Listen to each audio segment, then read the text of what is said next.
Parenting is tough, but what about when your parent you're caring for is your own?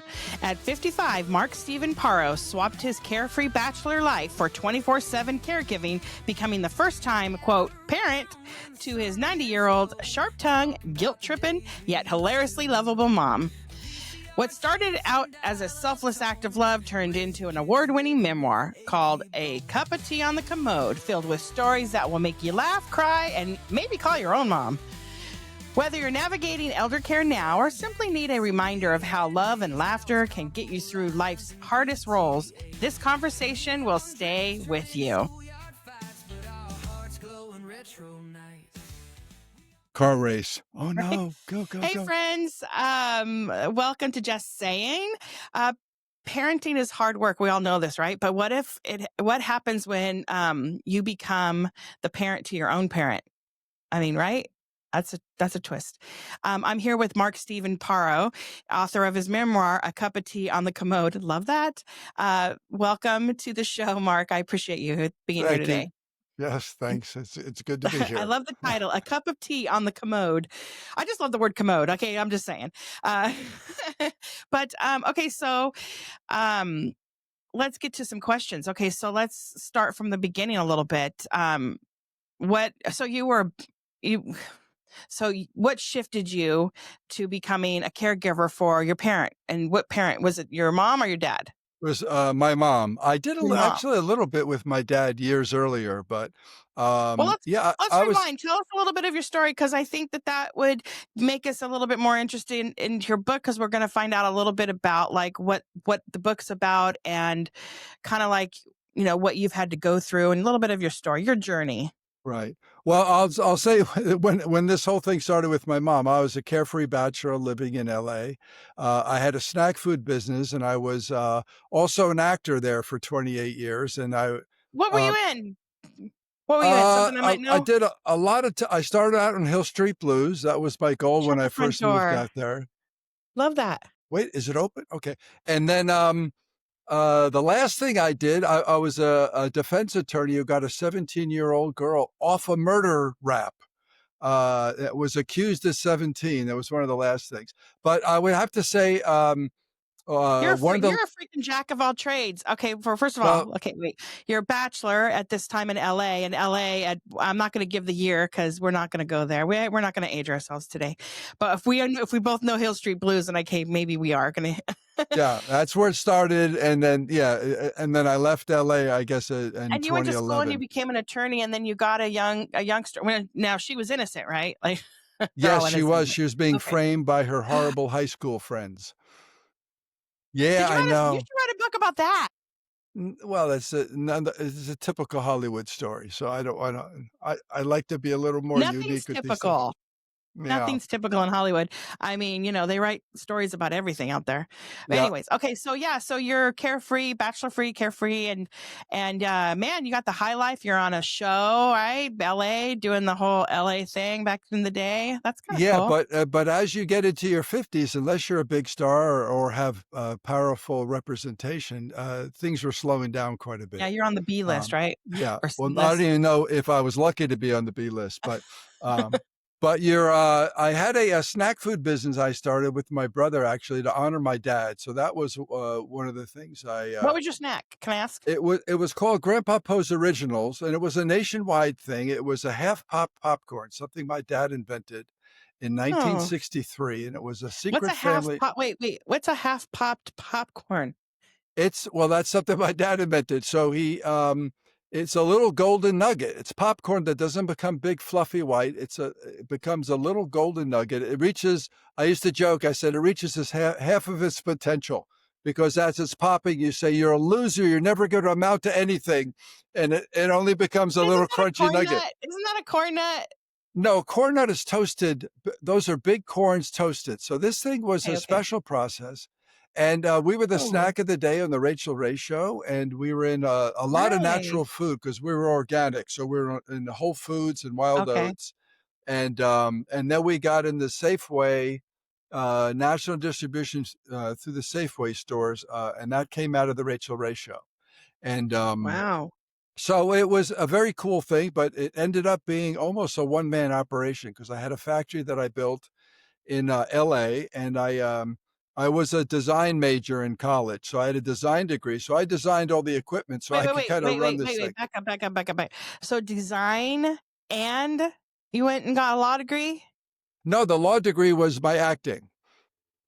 I Okay, played a okay. lawyer. Oh, shut the front door. I've also played a doctor. So please, if you have an emergency, don't call me.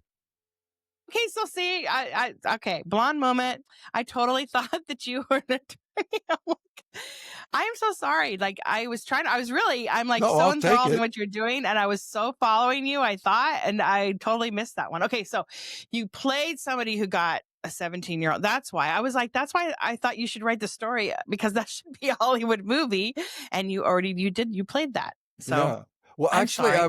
I started out as an attorney on Hill Street Blues, so it's those are the Okay. bookends. I think the last thing I did was an attorney, so that was interesting. So I had that attorney look, I guess.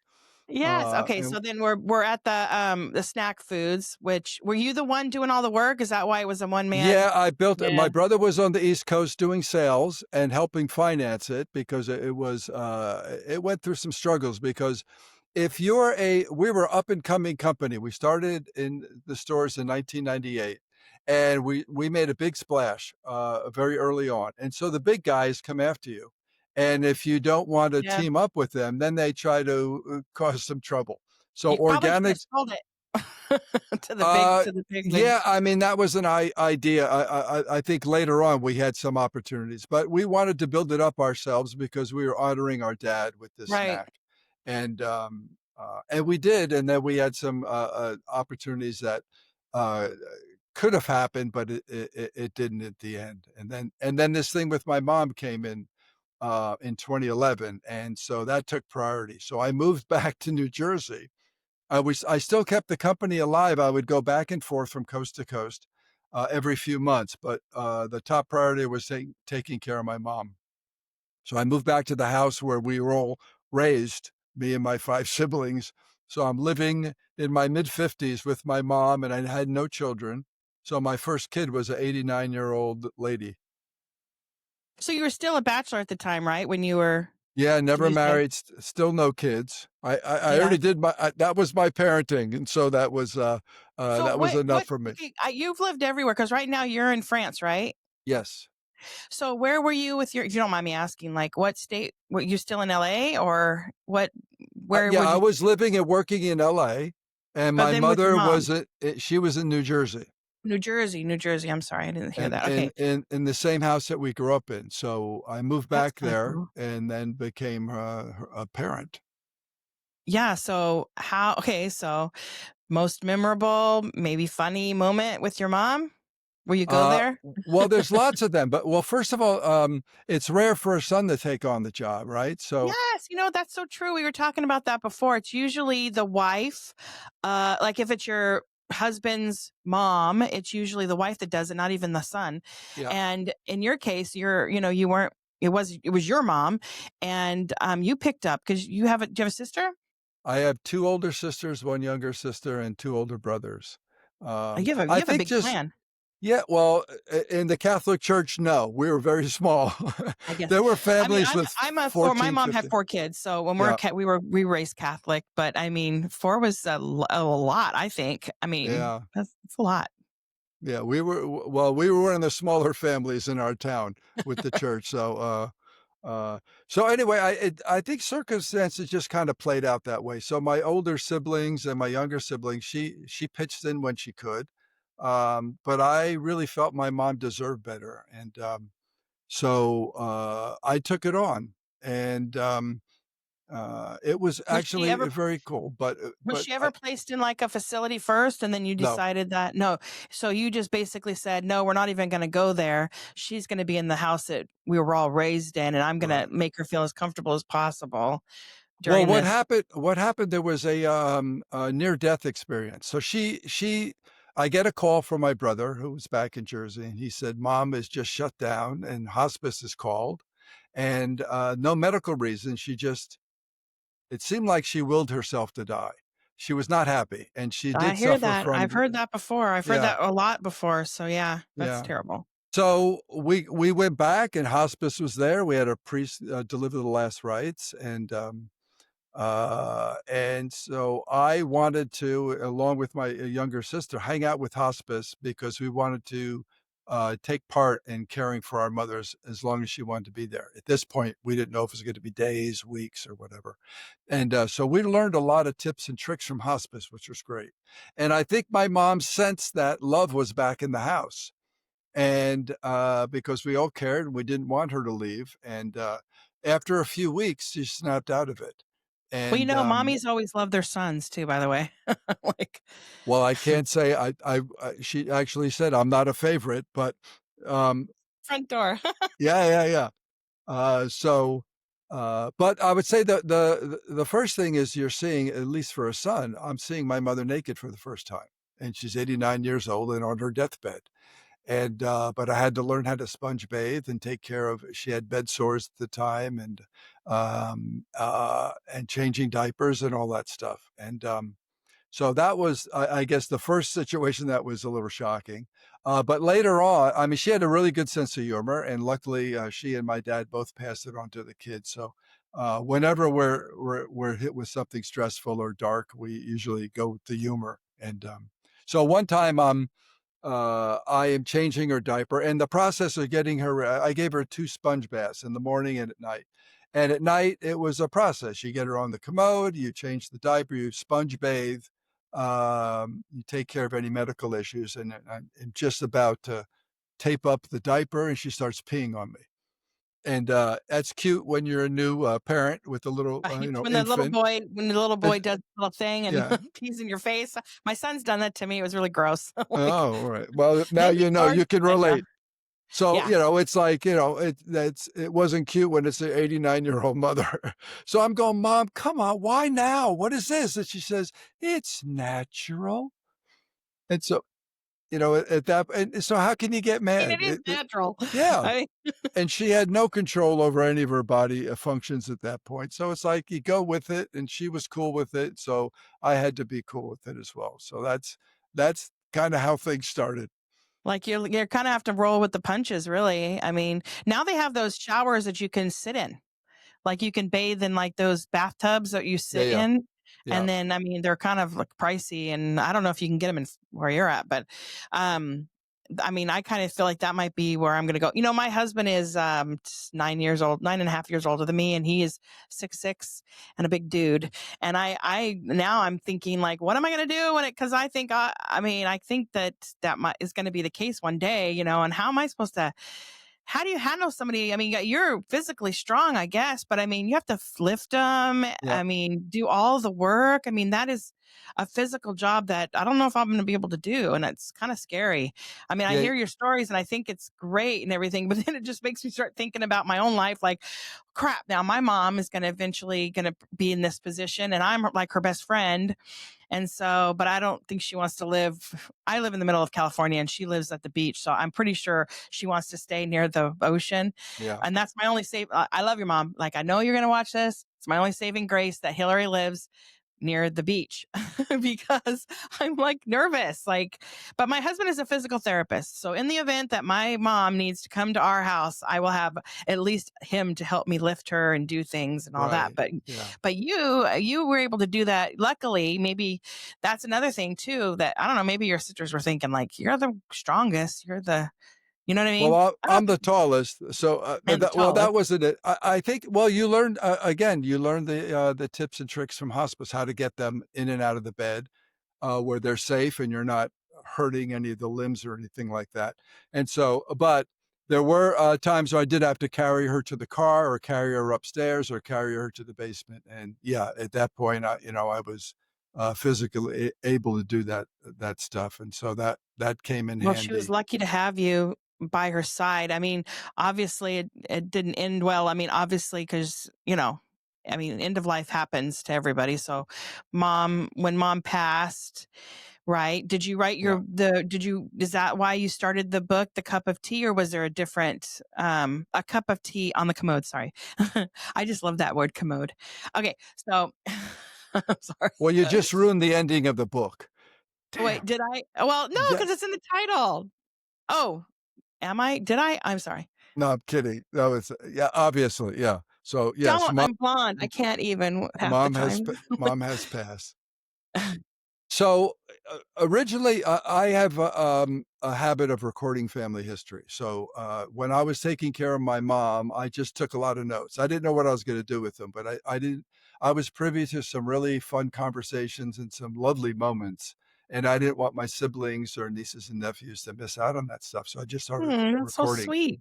and took a lot of photos and videos, and then I had a friend who was going through something similar, and I shared some of what I was doing and what I learned from hospice, and she got something out of that. So I said, maybe I got something here that can help other people. So then I started thinking about a book. And my writing experience was more of I used to do stand up You did and stand up too? screenplays. You did When stand you're up. in That's Hollywood, pretty. you do a little bit of everything. So You're funny. That's um, funny. but I never wrote a book before, so I had to study the genre. So memoir was a new thing to me, so I started studying, and I didn't write it until I moved to France a couple of years later because it was still too emotionally raw. Though I kept, writing notes, and when I came up with some ideas, I would just jot it down, and then a couple of years later, I really started putting the work in. And so first I studied the genre, and then read a lot of memoir, and then I started writing. So, the book is your journey with your mom, and right, Yeah. and is it parts of the things that she told you and some of the stories, or do you also throw in all your tips and things that you learned, or Yeah, all of it. So the book covers 3.5 years, which was I call our adventures, and so there's a lot of backstory, and you'll understand, or the readers will understand why I did what I did because the way I was brought up, from both yeah, my mom and my dad and my siblings, and so to me this was just the right thing to do. Some people go, "Oh, you were a hero." I go, "No, it's the right thing to do. Our parents took care of us." So it's they deserve a good end of life experience, and so there's some the backstory, and there's a lot of the fun conversations, and then years earlier, my dad passed 14 years earlier when this whole thing started, and I only had 8 days with him, but during those 8 days, I kind of jumped in and took care of him, and then years earlier. I took him to Italy when he was 80, and we went to see the little village where his father was born. And neither of us spoke Italian, and it was his first trip to Europe, and my first trip, I guess, to Europe as well. And so it was an adventure, and I shot a documentary of that thing, and really? that's on our website as well. And so during that trip, my dad was dying of heart disease, and he died 2 years later, and I wasn't told how severe it was. Nobody told me because they said, "Oh, you're too emotional." And I said, You mean "Well, if the he." other family members knew, or just your dad kept it from you? Like your dad didn't want you to know? No, everybody knew because they Oh, were on okay, the East Coast, and I'm in right. California, and, and I'm one of the more emotional members of the family, so, they said, "Oh, we didn't want you to know you're too emotional, and also, we never expected him to come back." So I'm like, "That would have been good to tell me." You know? I said, "You want to see some emotion if something like that You're happened." hold on, your family is lucky that you're emotional because it's that emotion that drove you to write down in a journal your experiences with your mom, and for you to be doing a documentary with your dad and all those things that they now will cherish for the rest of their life because you did it, because it was in your heart to do it. I mean, just think that if you weren't emotional, you would have not done it, and they wouldn't have had that. And this book that's special, that's something about, their mom. You know what I'm Yeah. saying? Yeah. Yeah, I Yeah. agree. Good So on you. let them know, write notes. No, they've been very supportive of the book because there's a lot of people have said it's very raw. I don't shy away from anything. So there's Well, I mean, when you some see your mom naked, I mean, yeah, come on, everybody out there listening, close your eyes and think of your mom naked. Like it's kind of not, it's not the one thing you want to see, you know. And so yeah, it's kind of like it is kind of raw, and I just you are a good guy. I mean, you are a good guy. Okay, so do you have any let's stop right emotional there. That's it, Drop the everybody. We're done. mic. We'll go. Drop the mic. I can drop this one's kind of broken, actually. I probably did drop it. That's why it broke off my boom thing. Um, so what are the emotional and like the practical challenges of elder care out there? I mean, for those that are thinking that this is something that's next on their list of things, because when your mom is 78 and 80 or however old, and she's getting to the point where she can't drive herself to the doctor, she can't do all these things. Do you have any like emotionally, how did you handle that? And do you have any what are some of the practical challenges that people will face? Yeah, I would say, yeah, emotionally, it's mentally, emotionally, and physically exhausting. So I went at it, and it's a motto that I have, and it may be corny, but I said, my motto is find the joy. So if you can find the joy in any situation, focus on the positive. It makes it so much easier. And then when you put the onus on your loved one, so you have to kind of ignore what it's doing to you, but you focus on mom, and then you say, I got to do whatever I got to do to make her. One of my goals was to make her laugh once a day. And so if you focus on those things, you get a smile out of her to make her life a little bit easier. It makes the whole thing easier. It may be a little tougher on you, but my acting really came into play here because when it's really uncomfortable, especially with seeing your mom naked and wiping her butt and all that kind of stuff, I had to take the role of being a caregiver. So I said, I got to get over this and on with it because I got work to do. If I'm taking this role on, I got to do it fully. And I also didn't want my mother to feel uncomfortable, and that would be a tip I would tell other people. If you're uncomfortable doing this, if you can't hide it and keep it out of the room, don't do it. Find someone a professional or someone who's more comfortable doing it. You can still be there as a supervisor, as a loving child, but if you're uncomfortable and your loved one senses that, they're gonna feel guilty and feel horrible, and you don't want that either. This is so true, and this is so true. Think about it, ladies, when you're delivering a baby too. They don't tell you this that when you're pushing, you push out a little bit more than your baby, and they never tell you because they don't want to embarrass you that you've crapped the bed. Basically, I don't know if you know this or not, but I'm gonna tell the truth. When ladies deliver, a lot of times they're pushing so hard they don't know that they go number two. And it's just, they don't say anything, and the people around you don't say anything because they don't want you in the moment to have like anxiety, because or feel shame that that's something that you've done. Right. And I didn't know it. I had one kid and nobody ever told me. It was the second kid that my mom finally told me. I'm like, what? You never told me? I'm like, It's natural. oh, it's natural, right? Yeah, But just think about yourself in that situation. Like if, let's say you're elderly and you're about to hit that stage in life, and how would you feel, if somebody was, I don't know, making you feel bad that you did that you tinkled right. or you did number two or whatever, the case may be. I might come back with the same comeback that your mom had. Yeah. Like, you know Well, I'll what I tell you mean? the difference, let's say, so my dad, he wanted to hold on to as much of his dignity as possible. And so at the end, he had the heart disease, so he had a lot of extra water weight, and he was normally 165 pounds. Now he's about 200 pounds. And so I had to help him on and off the commode. And he insisted on wiping his own butt.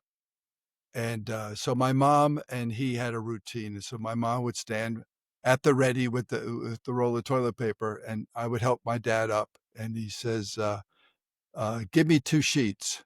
And my mother says, "2 sheets?" And he goes, "I'm very accurate."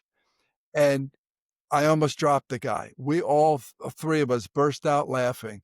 This was 2 days before he passed, and he's still cracking jokes. Aw. And it was just lovely. On the other hand, my mother was like, do whatever you gotta do. Her dignity was gone. She was like, "Wipe, whatever, boom." She had no issue with anybody doing Water anything. comes in, and the baby wipes work really good. I'm like, I have my daughter she has special needs and she still uses baby wipes and they work great. Just a tip out there, people. The other, so yeah, you have to find the joy and the laughter and have patience when it comes to caring for your family or the elderly or whatever. I mean, that's definitely keep that in mind for sure, right? What about, and do you have any advice for maybe a mom or a son or a daughter taking care of their parent and also juggling their family and their kids and having a lot of other things happen in the house? Because a lot of people, when their mom comes to, like, okay, my dad's mother, Dixie, her name was Dixie, came to live with with us, with my mom. My mom cared for her. She was very mean to my mom. She was cussing out my mom all the time. I don't know if it's just that stage where do they get vocal and they start saying the things they really mean. I don't know. Like, she was Yes. very mean and vocal, but how do you think parents can get by and juggle when they have other family members in the house that they also have to care for? Well, I that's mean, what they call the sandwich generation. So luckily, I didn't have to deal with that. I mean, I had the business in LA. I had to still try to keep afloat. But I was fortunate. You have to make sure you take breaks. That's another thing the pros say. You have to take breaks. So if you're doing that juggling, if it gets too stressful, again, I think your loved one's going to feel that stress. So take whatever necessary breaks you have to do, so you can stay focused and stay healthy. Because you have to be as healthy as you can be to take care of them. And it's not just the and it's physical like a stuff. full-time job. So if you're Yeah. thinking you're going to work and also take care of a loved one, you might want to think twice, because you can't really work from home and take care of an elderly. And like they're just like children. They require a lot of your attention, and Yeah. they also want your attention because they want to feel like they're not alone. They want to be talked to and they want to have conversations and they want to watch Matlock. I don't know. I'm just spitballing here, Wheel of but Fortune and Wheel of Jeopardy. Fortune. And Jeopardy. Or the Animal Planet. My mom was a big dog lover, or all animals really, but yeah, Animal Planet was a popular thing. So, And you gotta watch those. You gotta watch them with them. You gotta watch. Can't be on your phone. No, I'm just but my teasing. mom, my mom was like a baby though. She did sleep a lot. You can't leave them alone in the house for long. But uh, two major things. So with my mother, once she snapped out of this, I wanted to return some dignity to her because I felt it was kind of whittled away. We did have some people living in the house that were supposed to keep her company and cook and do the grocery shopping and stuff. And she didn't get along with these people at all. So we didn't know how bad it was until I got there. And then you're working on the front lines. You saw all the tension in the house. So um, one of the first things I did is I bought my mother a new wardrobe. I didn't want her looking like a typical old lady because she had these day dresses. That's all she wore at this point. And they were all drab and tattered and stuff like that. So I went out and bought her a new wardrobe. And you want to cheer anybody up Oh, at any nice. age, a wardrobe will do that. And You're a good son, by the way. Keep going. I'm sorry. well, part of it is the way I was brought up, and I have a bit of a romantic. I might have taken a bit of a romantic approach too, because I wanted her to feel pretty and know that she was loved. And so the wardrobe was one thing. Then I did another thing. I called. She worked full time. She was a proofreader for the largest newspaper in New Jersey, and and so she had 6 kids and she worked full time. But she treated herself once a week to a trip to the beauty salon. And she had beautiful nails, so she got a shampoo and set and had her nails done, and that was her little vacation. And I don't know the last time she went to a beauty parlor or had that done, but I know when she came to visit me in Los Angeles, I would take her to my friend's salon in Beverly Hills. And she got the movie star treatment and she loved that. So I knew that was cool. So I tried to recreate that at home. So I called it Day of Beauty. So once a week, on top of all the other stuff I did daily, I would soak her feet in Epsom salts and I would shampoo her hair and then put it in a ponytail or sometimes a braid because I grew up with 3 sisters with long hair, so I learned how to do more things than put the toilet seat down.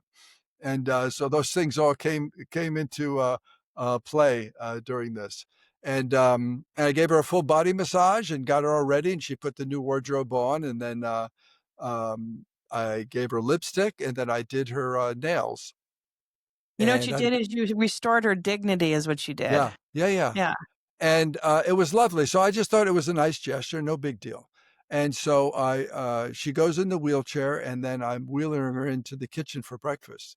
And we pass a big mirror in our dining room, and I park her in front of that mirror, and I leaned in cheek to cheek and just said, "Who's that pretty girl?"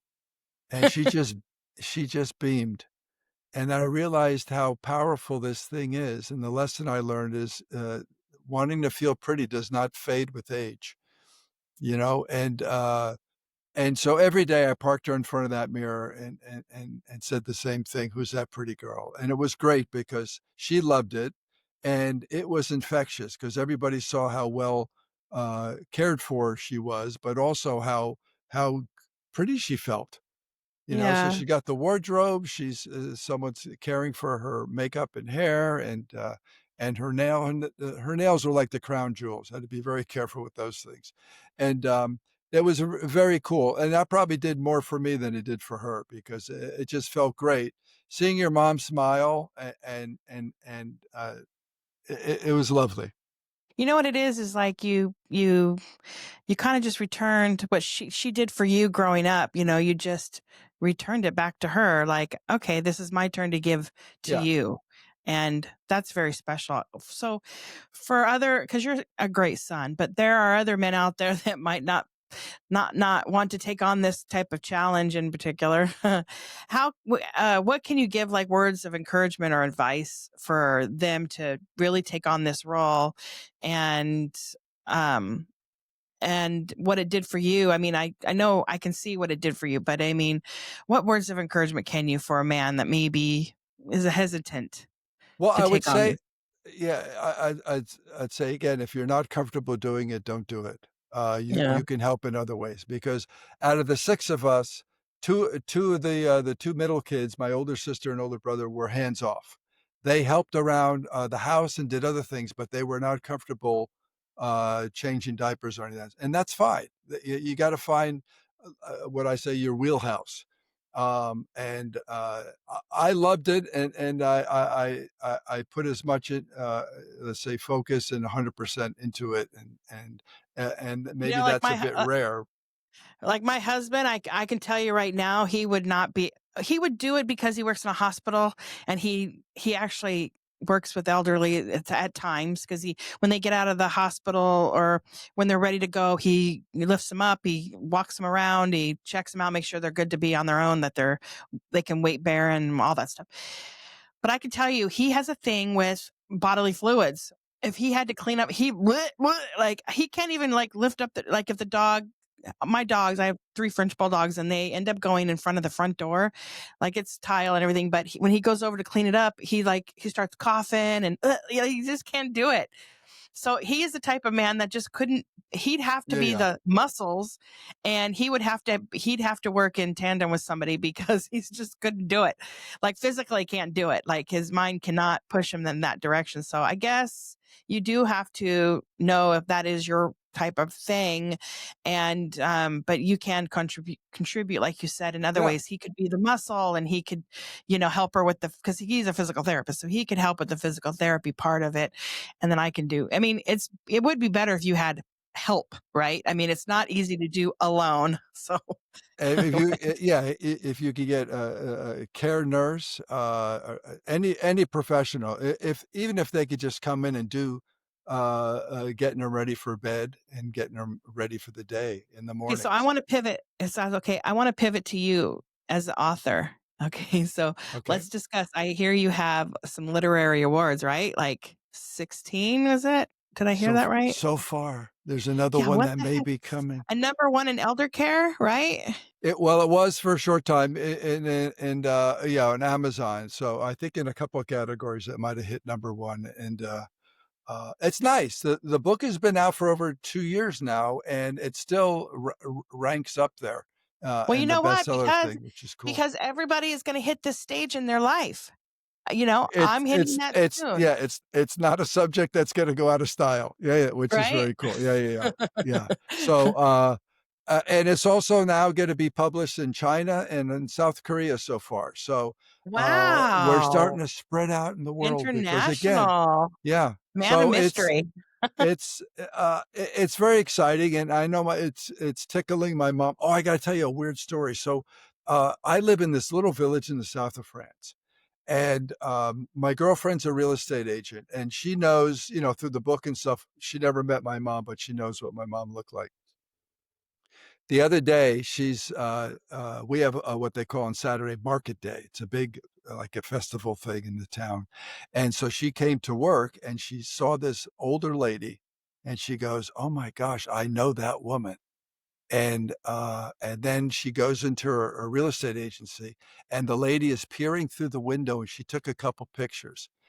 It was the spitting image of my mother, Really? and it was, Monday was the 11th anniversary of her passing, and this was 2 days before that, and my mother had French ancestry. So it was very strange because the pictures Hanging are, out. "Oh my gosh, she's coming back to haunt me." No.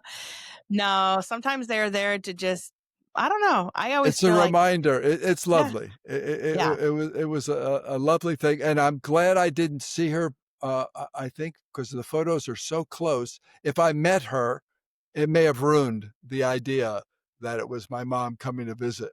You know what I mean? It was, "Oh, no, she's yeah. much shorter or she's, much taller," or whatever, and it was, just a very, cool thing because, again, we do have French, and I think that's why I'm here. My mother's, grandmother, married a Frenchman, and I'm not sure if she married him over here or back in the States, but we have French on my mom's side, and so, that was very cool.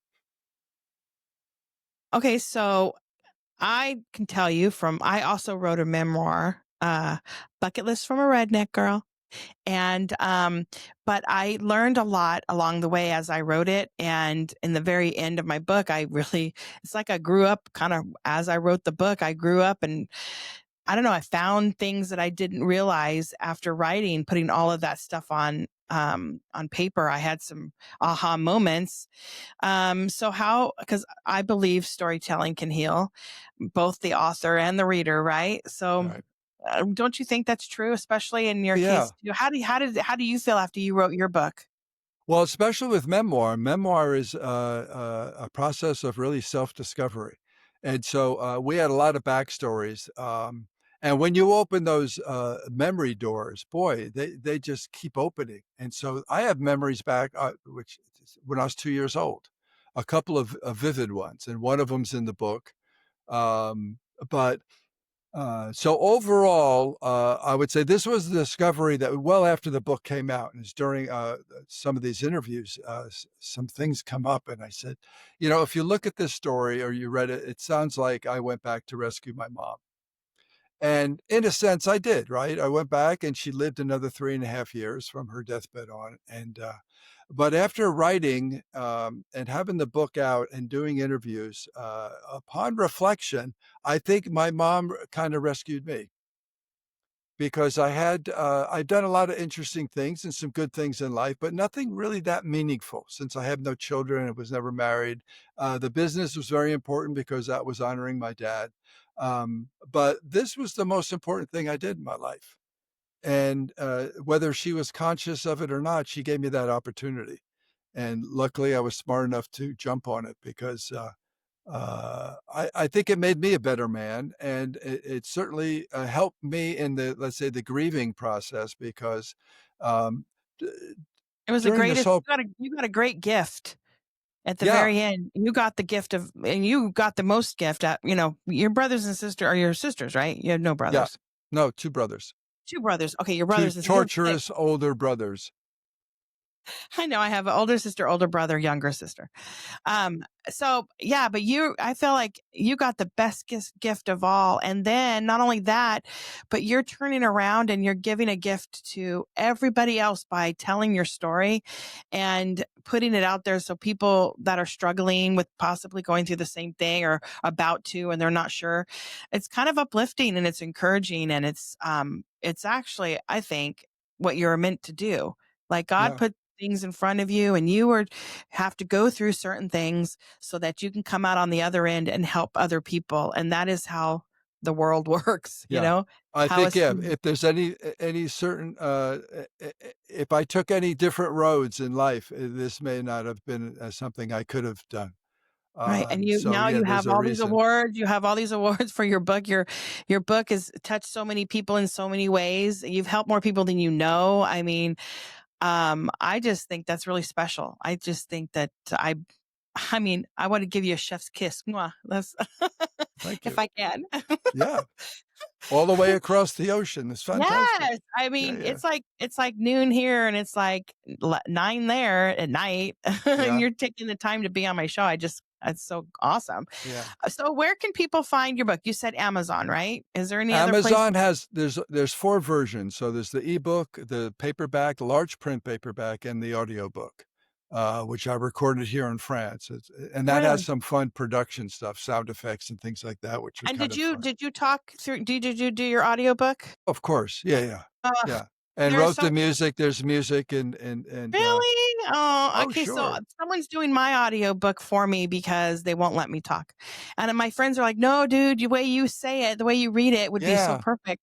And it's not happening. So I might have to re-record it myself. And I Yeah, mean, think about doing that. Yeah, because nobody lived that like you like did. the So, inflections that she's not saying all the exact inflection points, like the way I talk and some of them she's hitting, but I'm like, I can't sit there and micromanage every single line. So right. and they won't let me. So, but anyways, I know I just turned that around as something about me, and I didn't mean to do That's that. So, okay. That's all right. where can So where can they Amazon's find the best place. Amazon? Barnes and Okay, Noble has it. If they Google a cup of tea in the Commode, we're everywhere. I've got a lot of funny videos on my YouTube channel. The blog is a cup of tea in the what's your commode.org. YouTube channel called? A cup of tea on the A commode. cup of tea. Okay, I'm Everything's a sorry. cup of tea. We have everything from I'm blonde. I'm TikTok sorry. to Pinterest and all that stuff. So it's Google that, you're fine. But if they go on Okay. Amazon, they can get the Okay, and I'll book. also have your website, and so they'll be able to find everything they can. They'll go straight to the source Yeah. on my website, which isjesssaying.net, www.jesssaying.net, and I'm also on all of the social media. So go and you guys follow me on everything. I'm on TikTok, Instagram, LinkedIn, Facebook, all of the things. So go and follow and like because I need my community to follow and like me. And do the same for Mark. Go to a cup of tea on the commode, which I love that word. And it's funny because your title says a lot. Bucket list from a redneck girl says a lot Yeah. Yeah. about what you're about to read.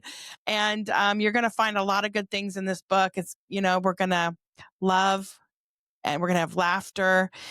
And, love and laughter. It's the greatest medicine out there. This book is full of it and some stories that'll touch your heart. And go get it. I mean, you know what? Even if you're you can read it. You can read it to your elder person that you're taking care of too. I mean, it might be a good book to read to them, a good book to give as a gift. Go get it. And I want to say thank you so much, Mark, for being on the show. And I just appreciate you spending some time with me. And you're a great guest. Very funny. You're a Well, funny thank guy. you. This is I love doing this and sharing this story because it keeps my mom in the present. So that's your That's gift so to me. true. So I thank you for that. And you're helping so many people. You're I helping hope so so. Yeah. many. Yeah, for sure. Okay, everybody. Thank you for watching. We appreciate you. Take care.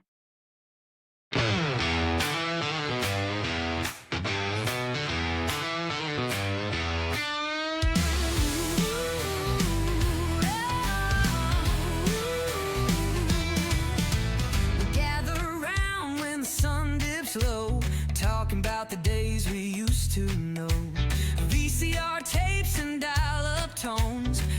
raising kids living with achy bones.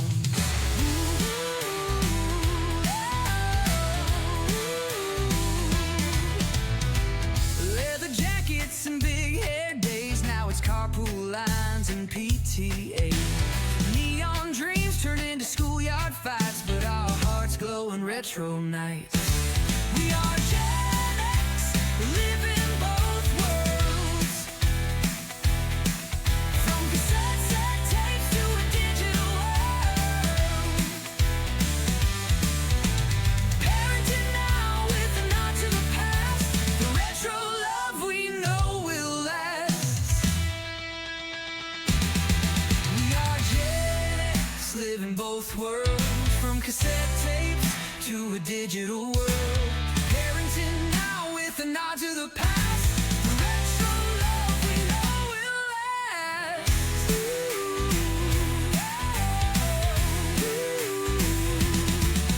We dance to the beats of the boombox sound. Now bedtime stories echo all around.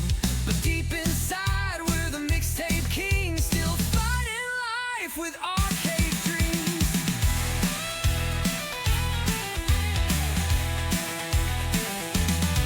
Feeding families with a pizza slice, telling tales with a side of advice, laughing at the way it used to be, while raising kids addicted to YouTube streams.